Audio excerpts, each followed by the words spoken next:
The blood on Rebecca Graham's hands had long since dried, but she could still feel it there, sticky and warm, as she rocked the empty cradle on the porch of her homestead. The Wyoming wind howled across the plains like a restless spirit, carrying with it the scent of sage and distant rain, but it brought no comfort to the woman who had buried her husband 3 months prior and her stillborn daughter only 2 weeks ago.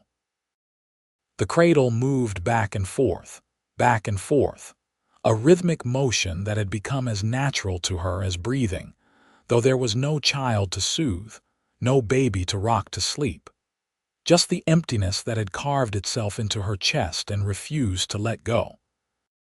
She was 24 years old, and some folks in Fort Stanton said she was cursed.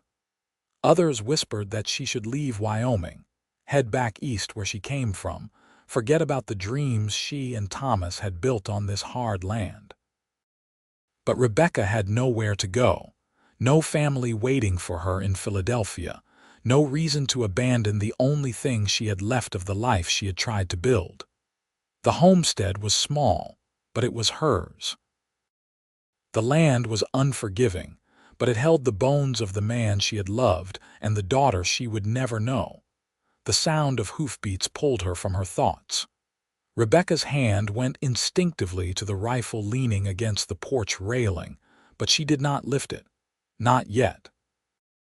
A lone rider approached from the east, silhouetted against the afternoon sun, and as he drew closer, she could make out the details that marked him as just another drifter passing through. He was tall in the saddle, broad-shouldered, with a hat pulled low over his face and a duster that had seen better days. When he was close enough, he slowed his horse to a walk, then stopped at the edge of her property. He did not dismount, just sat there for a moment, as if waiting for permission to come closer. Rebecca stood, her hand still near the rifle, and looked at him with eyes that had forgotten how to trust. "Madam," he said, his voice rough but not unkind. He tipped his hat, revealing dark hair and a face weathered by sun and wind. He was young, perhaps close to her own age, with eyes the color of storm clouds. "I do not mean to intrude. I am looking for work, and I heard in town that you might need help with your land." Rebecca's jaw tightened. "Who told you that?" "The man at the general store," he replied. "Said you have been managing alone since your husband passed. Said it might be hard for one person to handle a homestead this size." She wanted to tell him to leave, to ride back the way he came and forget about her and her land. But the truth was, she did need help. The fences were falling apart, the barn roof leaked, and the garden that should have been thriving was struggling because she could barely find the energy to tend it. Pride had kept her from asking for assistance, but pride did not mend fences or fix roofs. "I do not have money to pay you," she said finally. The rider nodded. "I am not asking for money, just food and a place to sleep. I can work for that." Rebecca studied him, searching for signs of deception or ill intent, but all she saw was a man who looked as tired as she felt. There was something in his eyes, a shadow that mirrored her own, and against her better judgment, she found herself nodding. "What is your name?" she asked. "Yates Norton," he said, and finally dismounted. He was taller than she had expected, well over 6 feet, with the lean build of someone who had spent most of their life on the move. He tied his horse to the porch railing and looked at her, waiting.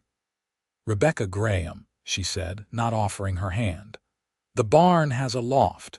You can sleep there. I will bring you supper when it is ready." Yates nodded again, his expression unreadable. "Thank you, madam." She watched as he led his horse toward the barn, noting the way he moved with an easy grace, the way his hand rested on the gun at his hip with a casual familiarity that spoke of experience. She wondered what had brought him to Fort Stanton, what he was running from, but she did not ask. Everyone in the West had a past, and most of those pasts were better left buried. Rebecca turned back to the cradle, her hand reaching out to still its motion. The wind picked up again, tugging at her skirts and her hair, and she felt the ache in her chest grow sharper. She had not asked for help because she had not wanted to admit how much she needed it. But here was Yates Norton, a stranger who had appeared at her door as if summoned by some unseen force, and she could not deny that his presence might be the only thing standing between her and complete ruin. That night, she brought him a plate of stew and cornbread, carrying it out to the barn as the sun dipped below the horizon, painting the sky in shades of orange and pink. Yates was in the loft, arranging his bedroll and saddlebags, and he climbed down the ladder when he heard her approach. "I appreciate this," he said, taking the plate from her. His hands were calloused and scarred, the hands of a man who had worked hard all his life. "You will earn it," Rebecca replied. "The fence along the north pasture needs mending. The barn roof leaks in 3 places. The well needs to be cleaned. There is plenty of work." Yates nodded, taking a bite of the stew. "I will start on the fence in the morning." Rebecca turned to leave, but his voice stopped her. "Madam, if you do not mind my asking, what happened to your husband?" She stiffened, her back still to him. "He was killed 3 months ago. Outlaws came through looking for horses. Thomas tried to stop them." "I am sorry," Yates said, and the sincerity in his voice made her throat tighten. "So am I," she whispered, and then she left before he could say anything else. The days that followed fell into a rhythm. Yates worked from dawn until dusk, repairing the fence, patching the barn roof, cleaning the well. He did not speak much, but Rebecca found that she did not mind the silence. It was a comfortable quiet, the kind that did not demand anything from her. She watched him work from the porch, her hands busy with mending or shelling peas, and she was surprised to find that his presence was not as intrusive as she had feared. One afternoon, as she brought him a jar of water, she found him examining the empty cradle. He had been working on the porch railing, and he must have noticed it rocking in the wind. His expression was somber as he looked at it, and when he saw her, he straightened. "I did not mean to pry," he said. Rebecca set the jar down, her hands trembling slightly. "It is all right. Everyone in town knows anyway." "Knows what?" She hesitated, then said, "I lost my daughter 2 weeks ago. She was stillborn." Yates's face tightened with pain, and for a moment she thought he might say something, offer some platitude or empty words of comfort.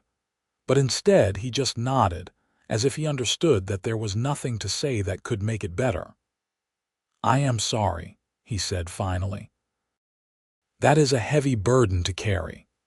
Rebecca looked at the cradle, at the smooth wood that Thomas had carved with his own hands, at the delicate rockers that moved with the slightest touch. "I keep thinking that if I rock it enough, she will somehow appear. That I will look down and she will be there, sleeping peacefully." Yates stepped closer, and when he spoke, his voice was gentle.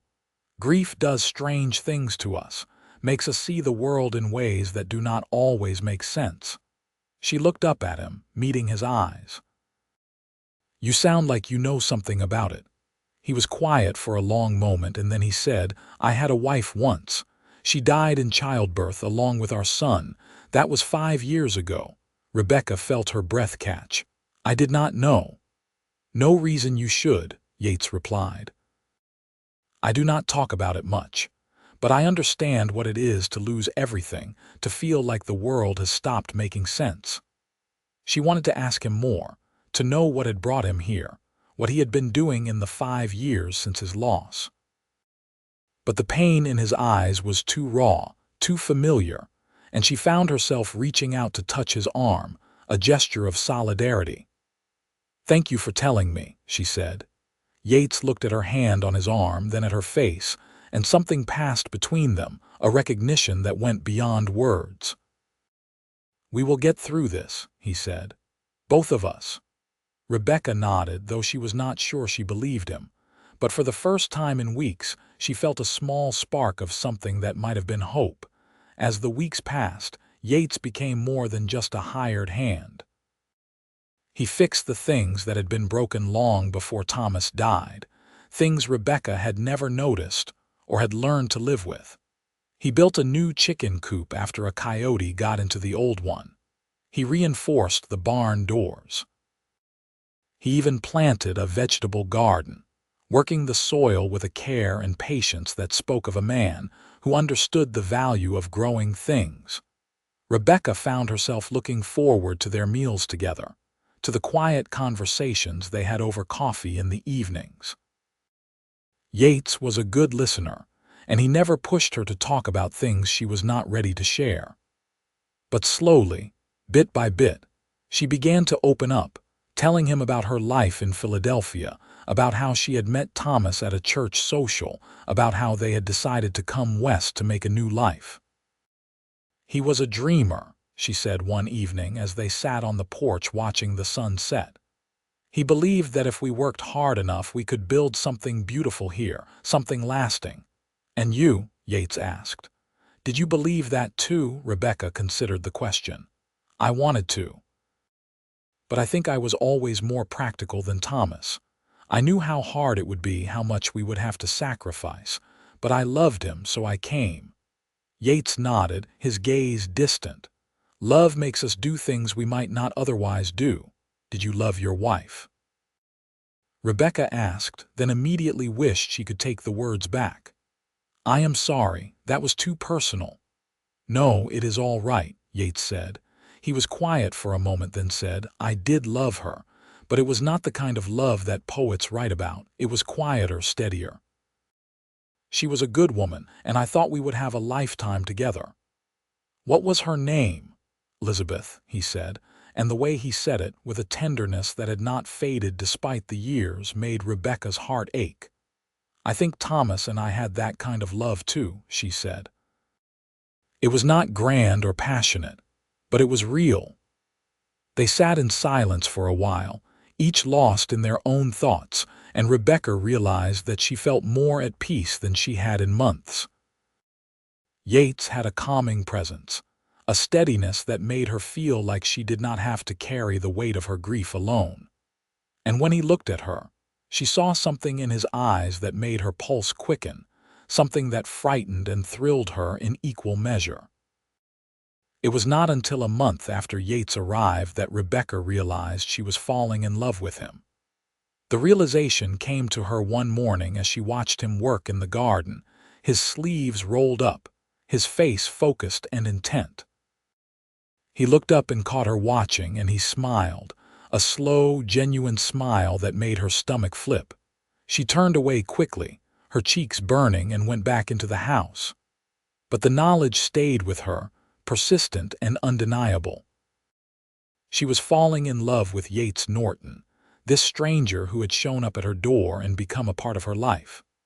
And the thought terrified her, because loving someone meant risking loss, and Rebecca did not know if she could survive losing someone else. That night, as they sat on the porch, Yates turned to her and said, "I have been thinking about something." "What is that?" Rebecca asked, her heart racing. "This place," he said, gesturing to the homestead. "It has good bones. With some work, it could be a real home. A place where a family could thrive." Rebecca felt her throat tighten. "I do not have a family anymore." Yates looked at her, his eyes serious. "Not yet, but you could." She stared at him, not sure what he was saying, afraid to hope. "What do you mean?" He hesitated, then said, "I know it has not been long, and I know this might be too soon, but I care about you, Rebecca, more than I thought I could care about anyone again, and I think maybe you care about me too." Rebecca's hands were shaking. "Yates, I do not know if I am ready for this." "I am not asking you to be ready," he said gently. "I am just asking you to consider it, to think about the possibility that we could build something here together, that we could have the family you wanted, the life you dreamed of." She wanted to say yes. She wanted to throw herself into his arms and let him hold her, to believe that they could have a future together. But the fear was too strong, the memories of loss too fresh. "I need time," she said finally. Yates nodded. I understand. Take all the time you need. I am not going anywhere. Rebecca went to bed that night with her mind racing, replaying their conversation over and over. She thought about Thomas, about the dreams they had shared, and she felt a pang of guilt. Was it wrong to want a new life, a new love, when the old one was still so raw? But then she thought about Yates, about the way he looked at her, the way he made her feel safe and seen, and she knew that Thomas would not have wanted her to be alone, to spend the rest of her life mourning. The next few days were tense. Rebecca caught herself watching Yates more than she should, noticing the way his hands moved, the sound of his laugh, the way he looked at her when he thought she was not paying attention. And she saw the same longing in his eyes, the same hope and fear that she felt. One evening, as they were finishing supper, a storm rolled in, fast and fierce, the way Wyoming storms often did. The wind howled and the rain pounded against the roof, and Rebecca found herself grateful for the solid walls of the house, for the warmth of the fire. Yates had been about to head out to the barn, but the storm came on too quickly, and Rebecca insisted he stay inside. You will be soaked before you make it halfway, she said. You can sleep in the spare room tonight. Yates hesitated, then nodded. If you are sure. I am sure, she said, though her heart was pounding. They sat by the fire for a while, listening to the storm rage outside, and Rebecca found herself inching closer to him, drawn by the warmth of his presence. When their shoulders touched, she did not pull away, and neither did he. Rebecca, Yates said softly, and when she looked up at him, she saw the desire in his eyes, the question he was afraid to ask. She did not think, did not let herself hesitate. She leaned in and kissed him, and the moment their lips touched, it was like something inside her broke open. Yates responded immediately, his arms coming around her, pulling her close, and she melted into him, feeling the solid strength of his body, the heat of his skin. When they finally pulled apart, both of them were breathing hard. Yates cupped her face in his hands, his thumbs brushing away the tears she had not realized she was crying. I love you, he said, his voice rough with emotion. I know it is too soon. I know we barely know each other, but I love you, Rebecca, and I want to build a life with you. I want to fill that cradle with children. I want to give you the family you deserve. Rebecca's heart felt like it was going to burst. I love you too, she whispered. I have been so afraid to admit it, afraid of losing you like I lost Thomas. But I do. I love you, Yates. He kissed her again, slower this time, deeper, and Rebecca felt the last of her walls crumble. She took his hand and led him to her bedroom, and they made love with a tenderness and passion that left them both trembling. Afterward, as they lay tangled together, Yates held her close and whispered promises into her hair, promises of a future together, of children and laughter and love. I will fill that cradle, he said. I promise you, Rebecca, we will have the family you have been dreaming of. Rebecca smiled against his chest, feeling a peace she had not known in months. I believe you, she said. The next morning the storm had passed, leaving the land washed clean and fresh. Rebecca woke in Yates's arms, and for the first time since Thomas died, she felt like she could breathe again. They spent the day working together, repairing the damage the storm had caused, and Rebecca marveled at how natural it felt, how right. That evening, Yates asked her to marry him, properly this time, down on one knee with a ring he had carved from a piece of silver. Rebecca said yes without hesitation, and they rode into Fort Stanton the next day to see the minister. The town was small, just a handful of buildings clustered around a main street, but it was home to the people who lived there, and word of Rebecca's engagement spread quickly. Some folks were happy for her, glad to see her moving on with her life.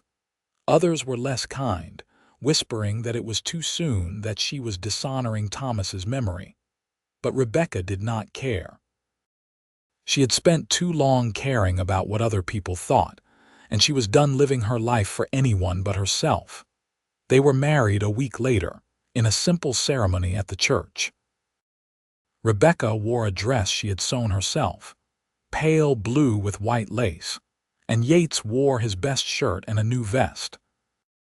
The minister, a kind older man named Reverend Miller, spoke about love and loss, about the resilience of the human spirit, and when he pronounced them husband and wife, Rebecca felt a joy so pure and bright it nearly took her breath away.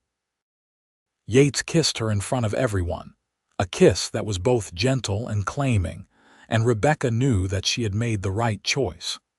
This was her future, standing beside this man who had promised to fill her cradle, to give her the family she had always wanted. They spent their wedding night in the little house on the homestead, and Yates made love to her with a reverence that made her feel cherished and adored. Afterward, as they lay in bed, he placed his hand on her stomach and said, "One day soon there will be a child growing here, our child." Rebecca covered his hand with hers, smiling. "I hope so. I want that more than anything." "Then we will make it happen," Yates said, kissing her forehead. "I promise." The months that followed were some of the happiest of Rebecca's life. She and Yates worked the land together, building the homestead into something truly beautiful. The garden flourished, the fences stood strong, and the barn no longer leaked. They bought chickens and a milk cow, and Yates even built a small addition onto the house, a nursery for the children they hoped to have. Rebecca found herself smiling more, laughing more, feeling like she had come back to life after a long, dark winter. And when she realized, 4 months after their wedding, that she was pregnant, she felt a joy so overwhelming it brought her to her knees. She told Yates that evening as they sat on the porch watching the sunset. He stared at her for a long moment, as if he could not quite believe what she was saying, and then he swept her up in his arms and spun her around, laughing. "We are going to have a baby," he said, his voice full of wonder. "You are going to be a mother and I am going to be a father." Rebecca laughed through her tears, holding on to him tightly. "Yes, we are going to have a family." Yates set her down gently, then dropped to his knees and placed his hands on her stomach. "Hello, little one," he said softly. "I am your father. And I promise you, I am going to love you and protect you for the rest of my life." Rebecca ran her fingers through his hair, her heart full to bursting. "We are going to fill that cradle after all," she said. "We are," Yates agreed, looking up at her with tears in his eyes. "And then we are going to fill it again and again, until this house is bursting with children and laughter." The pregnancy was not easy. Rebecca struggled with sickness in the early months, and as her belly grew, she found it harder to do the physical work she was used to. But Yates was there every step of the way, taking on more of the chores, making sure she rested, bringing her tea and toast when she felt too ill to eat. He read to her in the evenings, stories from the Bible and from the few books they owned, and he sang to her belly silly songs that made her laugh. As the months passed, the nursery took shape. Yates painted the walls a soft yellow, and Rebecca sewed curtains and a blanket. They moved the cradle into the room, and every time Rebecca looked at it, she felt a thrill of anticipation. Soon, very soon, there would be a baby in that cradle, a child to rock and sing to and love. The baby came in early spring, on a day when the wildflowers were just beginning to bloom across the plains. Rebecca's labor was long and difficult, lasting nearly 20 hours, and there were moments when Yates feared he would lose her, when he saw the pain in her eyes and felt helpless to do anything to ease it. But the midwife, a competent woman named Mrs.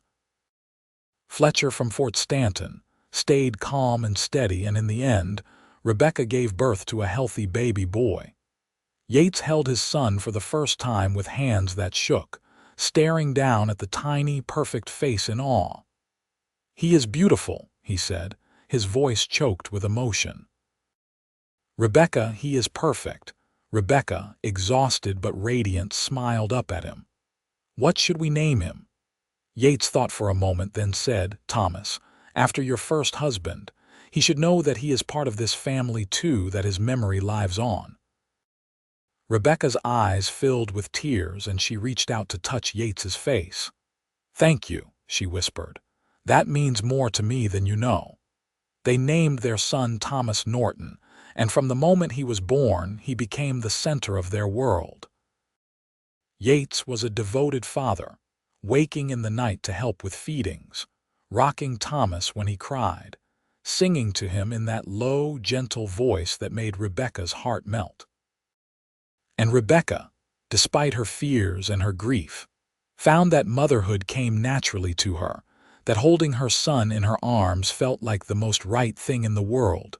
The cradle, which had been empty for so long, was finally full. And as Rebecca rocked Thomas to sleep each night, she thought about how far she had come, how much her life had changed. She had lost so much, but she had also gained so much more. She had found love again, had built a family with a man who cherished her, and she had a son who was healthy and happy. When Thomas was 6 months old, Rebecca discovered she was pregnant again.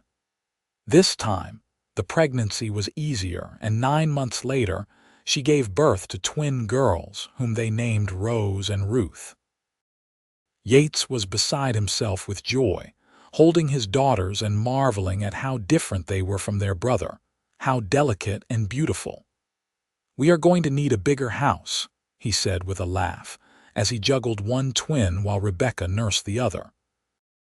"We will manage," Rebecca said, smiling at him. "We always do." And they did. Yates built an addition onto the house, adding more bedrooms and a larger kitchen. The homestead expanded as their family grew, and soon they had more cattle, more land, more of everything. The children thrived, growing strong and healthy, and Rebecca often found herself standing on the porch, watching Yates play with them in the yard, and feeling a gratitude so deep it made her chest ache. One evening, when the children were tucked into bed and the house was quiet, Rebecca and Yates sat on the porch together, as they had done so many times before. The air was warm and sweet with the scent of hay and earth, and the stars stretched out above them like a blanket. "Do you ever think about how we ended up here?" Rebecca asked, leaning her head on Yates's shoulder. "All the time," he said, wrapping his arm around her. "I think about the day I rode up to your house, how you looked at me with those sad, wary eyes. I think about how broken we both were and how we found each other when we needed it most." "I think about that too," Rebecca said. "I was so lost, Yates. I did not know how to keep living, and then you came and you reminded me that life was still worth living." Yates kissed the top of her head. "You did the same for me. I had been drifting for so long, trying to outrun my grief, but you made me stop, made me stay. You gave me a reason to build a life again." They sat in silence for a while, listening to the night sounds, to the distant howl of a coyote and the rustle of wind through the grass. And then Rebecca said, "I am glad you filled that cradle, Yates. I am glad we have this life together." "So am I," Yates said. "So am I." 2 years later, Rebecca gave birth to another son whom they named Samuel. And then, 3 years after that, came another daughter whom they named Grace. The house was full of noise and laughter, of children running and playing, of toys scattered across the floor and dishes piled in the sink. It was chaotic and messy and exhausting, and Rebecca loved every minute of it. Yates was a wonderful father, patient and kind, always willing to get down on the floor and play with the children, to teach them how to ride and how to work the land. He told them stories in the evenings, tales of the West, of cowboys and outlaws and brave pioneers, and the children listened with wide eyes, hanging on his every word. And Rebecca, who had once rocked an empty cradle and wondered if she would ever know joy again, found herself surrounded by a family that filled her heart to overflowing. She thought of Thomas often, of the life they had tried to build together, and she was grateful for the time they had shared. But she also knew that he would be happy for her, that he would want her to have this life, this love, this family. One autumn day, when the leaves were turning gold and the air had a crisp edge to it, Rebecca and Yates took the children on a picnic. They rode out to a spot by the river, a place where the water ran clear and the trees provided shade, and they spread out a blanket and unpacked the food Rebecca had prepared. The children ran and played, chasing each other through the grass, and Rebecca and Yates sat together, watching them with contentment. "We did it," Rebecca said softly. "We built the life we dreamed of." Yates took her hand, lacing his fingers through hers. "We did. And it is better than I ever imagined." Rebecca looked at him, at the man who had come into her life when she needed him most, who had promised to fill her cradle and had kept that promise and so much more. "I love you," she said, "more than I can ever put into words." "I love you too," Yates said, leaning in to kiss her. "And I always will." As the sun began to set, painting the sky in shades of orange and pink, Rebecca gathered the children and they headed back to the homestead. The house came into view, sturdy and welcoming, smoke curling from the chimney, and Rebecca felt a peace settle over her, a sense of rightness that went bone deep. This was home. This was family. This was the life she had been meant to have. That night, after the children were asleep, Rebecca went into the nursery and stood by the cradle. It was old now, worn from years of use, but it was still solid, still beautiful. She ran her hand over the smooth wood, thinking of all the babies who had slept in it, all the nights she had spent rocking her children to sleep. Yates came up behind her, wrapping his arms around her waist. "What are you thinking about?" he asked. "About how empty this cradle was when you first came here," Rebecca said. "About how I thought I would never fill it, never have the family I wanted." "And now?" Yates asked, resting his chin on her shoulder. "Now it has been filled over and over again," Rebecca said, turning in his arms to look at him. "And I have you to thank for that." Yates smiled, that slow, genuine smile that still made her heart race. "We did it together, you and me." Rebecca kissed him, a long, sweet kiss that tasted of home and love and everything good in the world. And when they finally pulled apart, she said, "I think we are done having children. 5 is a good number." Yates laughed. "I think you are right. Our hands are full as it is." "But I would not change a thing," Rebecca said. "Not one single thing." "Neither would I," Yates agreed. They stood there for a long time, holding each other in the quiet of the nursery, surrounded by the evidence of the life they had built together. And Rebecca knew, with a certainty that went beyond words, that she was exactly where she was meant to be. The years continued to pass, each one bringing new challenges and new joys. The children grew, learning to work the land alongside their parents, learning the values of hard work and perseverance that Yates and Rebecca instilled in them. Thomas, the eldest, grew into a tall, strong young man with his father's steady nature and his mother's kind heart.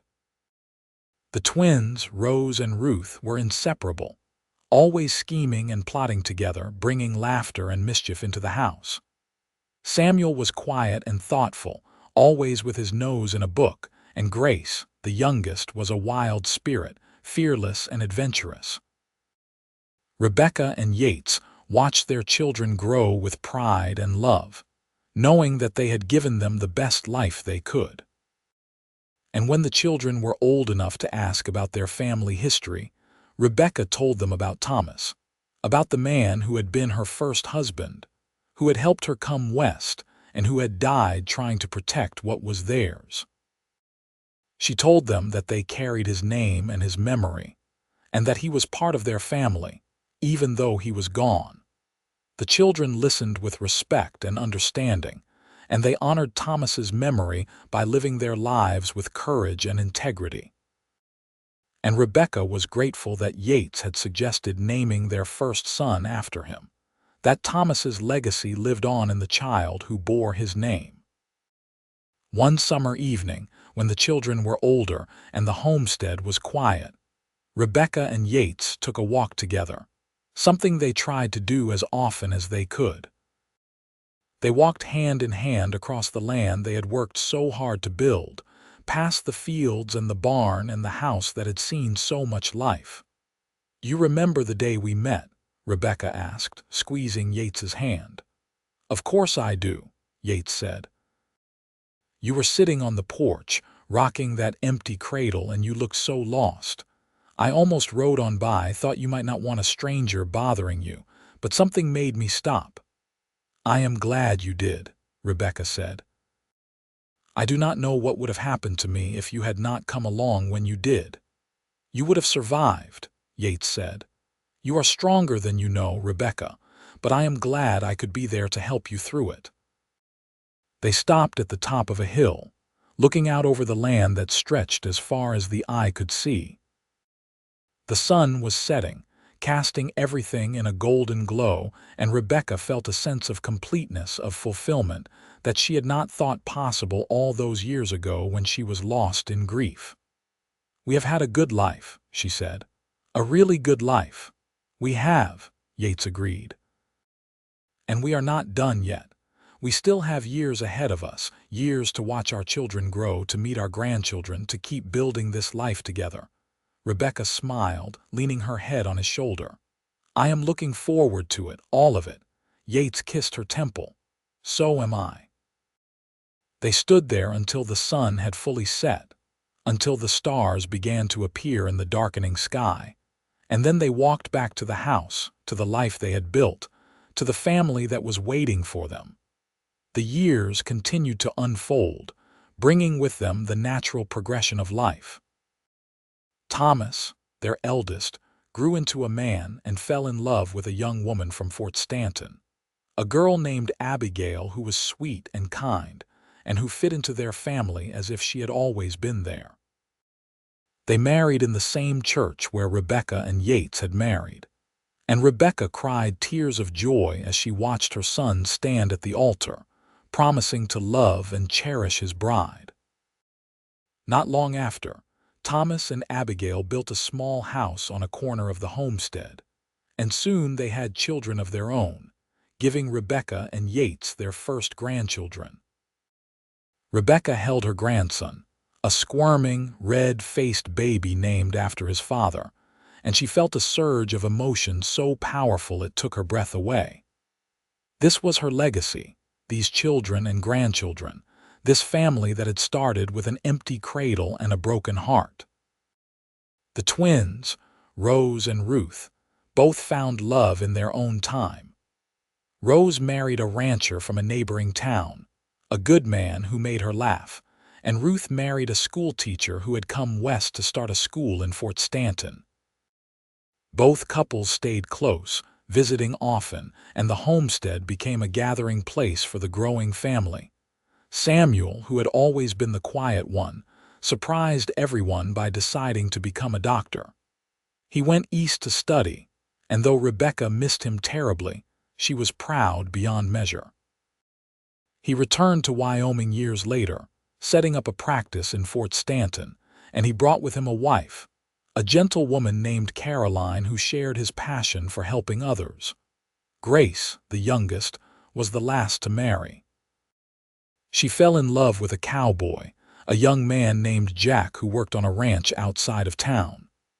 He was wild and reckless, and Rebecca worried about him at first, but Yates saw something in Jack that reminded him of himself, and he gave his blessing.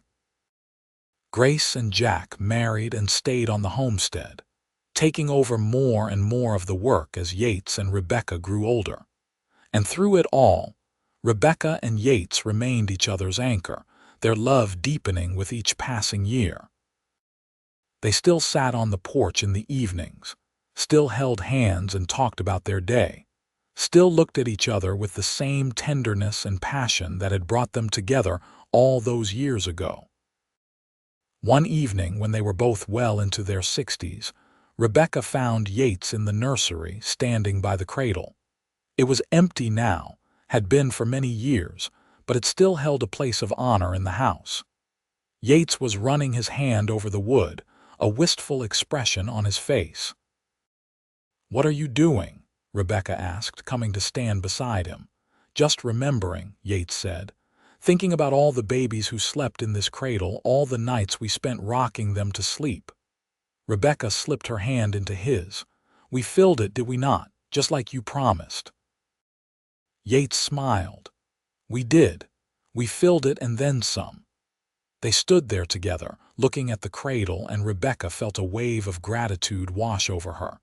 She thought about the young widow she had been, rocking an empty cradle and wondering if her life would ever have meaning again. And she thought about the man who had come into her life and given her everything she had ever dreamed of and more. "I love you, Yates Norton," she said, looking up at him. "I have loved you from the moment you promised to fill that cradle, and I will love you until the day I die."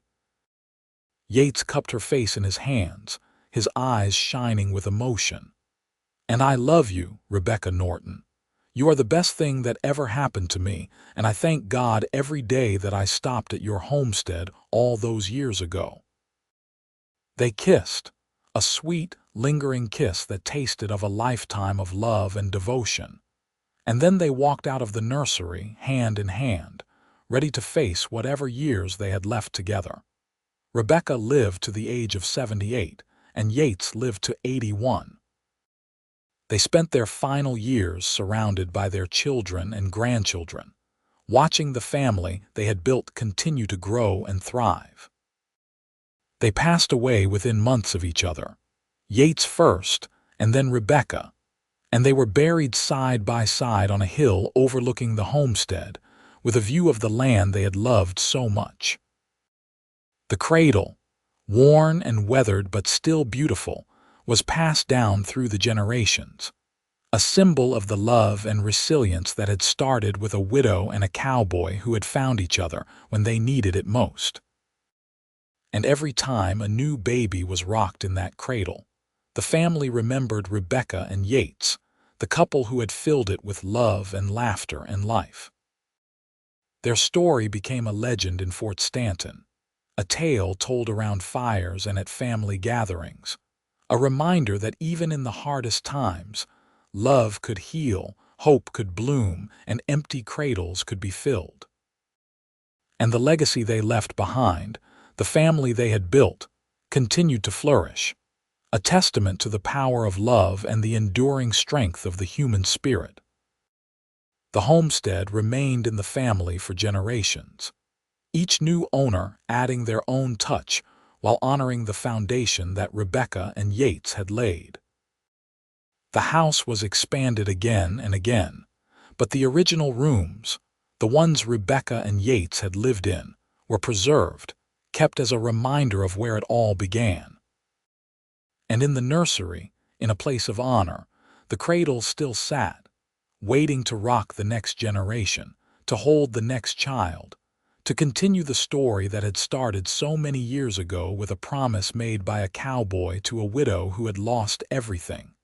The promise had been kept. The cradle had been filled, and the love that had started it all lived on, generation after generation, a beacon of hope and healing in a world that often felt too hard, too unforgiving.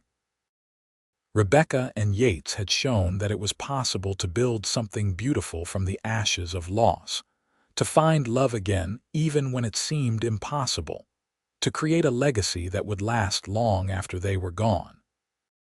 And so the story ended, not with sadness or regret, but with joy and fulfillment, with the knowledge that two broken souls had found each other and created something truly extraordinary. The widow had rocked an empty cradle, and the cowboy had promised to fill it. And together, they had built a life, a family, and a love that would never be forgotten,